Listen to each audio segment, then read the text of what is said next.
नमस्कार, वुमेन्स 24 चॅनलमध्ये सगळ्यांचं स्वागत आहे. राजापेठ पोलिसांनी अवैधरित्या विदेशी व देशी मद्य वाहतूक करणाऱ्या एका इसमावर कारवाई करत 54,500 रुपयाचा मुद्देमाल जप्त केला.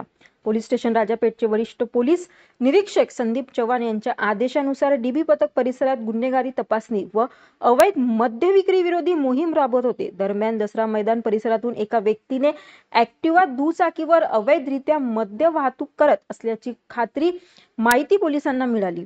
मिळालेल्या माहितीच्या आधारे पोलिसांनी दसरा मैदान समोर बडनेरा रोड येथे सापळा रचला. संशयित इसमाला थांबवून चौकशी केली असता त्याने आपले नाव आकाश गौतम तंतरपाडे, वय वर्ष 26, राहणार गोपालनगर असे सांगितले. त्याच्या ताब्यातील मालाची तपासणी केली असता 90 नग 90 ml च्या बॉबी संत्रा कंपनीच्या देशी दारूच्या बॉटला आढळून आल्या.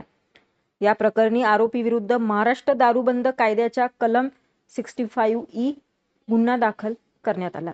कारवाई दरम्यान 4,500 रुपयाची देशी दारू तसेच 50,000 रुपये किमतीची होंडा ऍक्टिवा MH27DC 4801 असा एकूण 54,500 रुपयांचा मुद्देमाल जप्त करण्यात आला.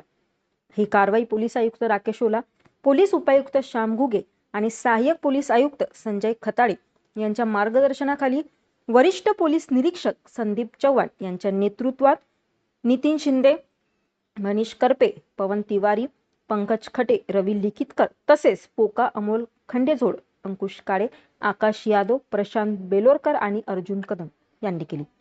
अशाच नवनवीन अपडेटसाठी सबस्क्राईब करा वुमेन्स 24 चॅनलला.